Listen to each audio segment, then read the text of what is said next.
भारत ने petrol import करना शुरू किया। अब पेट्रोल की डिमांड हमारी कंट्री में ज्यादा है तो इन्फ्लेशन ज्यादा होगा। लेकिन पेट्रोल जो है वो हमारी कंट्री में प्रोड्यूस नहीं होता, हम इंपोर्ट करते हैं। इसका मतलब रोजगार भी किन लोगों को मिल रहा है? हमारे लोगों को नहीं, जो लोग पेट्रोल प्रोड्यूस कर रहे हैं। और पेट्रोल कौन प्रोड्यूस कर रहा है? Petrol produce middle east countries कर रही हैं। तो जब हमारी कंट्री के लोगों को रोजगार ही नहीं मिलेगा, लेकिन डिमांड हमारे यहाँ पेट्रोल की ज्यादा है, तो हमारे यहाँ अनएम्प्लॉयमेंट बढ़ जाएगा।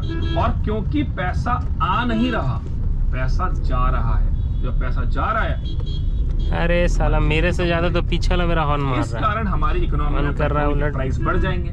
और जब पेट्रोल के प्राइस बढ़ जाएंगे तो बहुत सारी जगहों पे मंदी आ जाएगी। जैसे पेट्रोल के प्राइस बढ़ते करना बंद कर देंगे, पेट्रोल के प्राइस बढ़ते ही ओला उबर वाले काम करना बंद कर देंगे, इकोनॉमी में आ जाएगा रिसेशन। और इस कारण हमारी इकोनॉमी की जीडीपी गिरने लग जाएगी। और ये सब होता क्यों है? क्योंकि आपकी देश में रिसोर्सेज का यूटिलाइजेशन प्रॉपर नहीं है, आप ऑल्टरनेटिव टेक्नोलॉजी की तरफ मूव नहीं कर रहे, आपकी इकोनॉमी अभी भी डिपेंडेंट है। इन सब वजहों से ये होता है। आज हम बात करेंगे इंपैक्ट ऑफ इन्फ्लेशन, जो कि इन्फ्लेशन का पार्ट 2 है। इसमें यह है कि इन्फ्लेशन का इंपैक्ट इकोनॉमी पे कैसे पड़ता है। और इसके बाद कल जब हम मिलेंगे तब बात करेंगे WPI, CPI और PPI का कॉन्सेप्ट क्या है और ये फिलिप्स कर्व क्या होता है, ये हम कल डिस्कस करेंगे। तो बात कर लेते हैं इंपैक्ट ऑफ इन्फ्लेशन। इन्फ्लेशन का इंपैक्ट इकोनॉमी के ऊपर किस तरह से आता है। देखिए, सबसे पहले इंपैक्ट डेटर और क्रेडिटर के ऊपर कैसे आएगा। अब हमें यह समझना होगा, पहले तो जो लिया है उसको तो फायदा हो जाता है। डेटर होता है जो पैसे लेता है और क्रेडिटर होता है जो पैसे देता है। उसको तो नुकसान है। राम ने शाम को पैसे दिए, राम ने शाम को पैसे दिए, तो राम होगा क्रेडिटर और शाम होगा डेटर। जो व्यक्ति पैसे देता है वो होता है क्रेडिटर। जैसे बैंक से अगर हम लोन लेने जाएं तो बैंक हमारा क्रेडिटर है, और जो पैसे बंदा रिसीव करता है उसे हम कहते हैं डेटर। तो इन्फ्लेशन में अगर इन्फ्लेशन कॉस्ट आपने नहीं जोड़ी है तो यूजुअली किसको फायदा होता है? हमेशा डेटर को फायदा होता है। समझाता हूं एक सिंपल एग्जांपल से।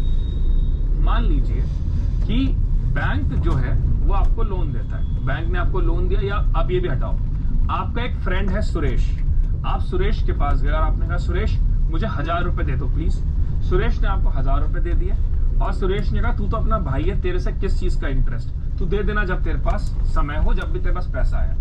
अब मान लीजिए तू तो भाई है, तो आपने ज्यादा एक्सेसिव भाई समझ लिया और आपने सुरेश को 5 साल तक पैसे ही नहीं दिए। तो 5 साल तक अगर आपने सुरेश को पैसे नहीं दिए तो अगर मान लेते हैं आज 1000 रुपए में सुरेश 6 बर्गर खरीद सकता है, तो 5 साल बाद हो सकता है उस 1000 रुपए से सुरेश सिर्फ 3 ही बर्गर खरीदे।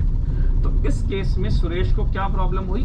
सुरेश को एक नुकसान हुआ, क्योंकि मनी की वैल्यू विद टाइम डेप्रिशिएट करती है, विद टाइम रिड्यूस हो जाती है। तो सुरेश को यहाँ क्या करना चाहिए था?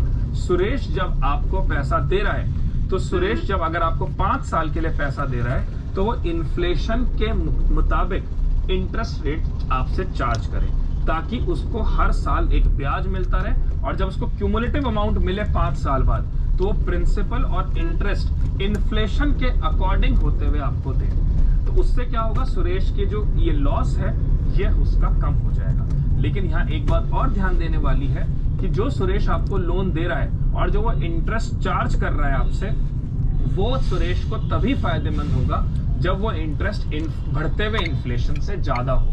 जैसे कि मान लीजिए सुरेश ने आपको 1000 रुपए दिए और सुरेश ने कहा भाई तू 2 साल बाद मुझे लौटा देना और 6% की इंटरेस्ट रेट पर मैं तुझे ये लोन देता हूं। तो 1000 रुपए के हिसाब से 6% की अगर हम बात करें तो ये 6% है वो आप सुरेश को, मतलब एक तरह से आप 12% वापस दोगे सुरेश को। तो 1000 रुपए के हिसाब से आप देखें तो 1000 का 12% 120 के आसपास आएगा, तो 1120 रुपए आपको सुरेश को लौटाना है। लेकिन मान लीजिए इन्फ्लेशन रेट हो जाती है 8%, तो आपको सुरेश को कितना लौटाना है? 1120। लेकिन अगर इन्फ्लेशन के हिसाब से देखें तो लौटाना आपको 1620 चाहिए था।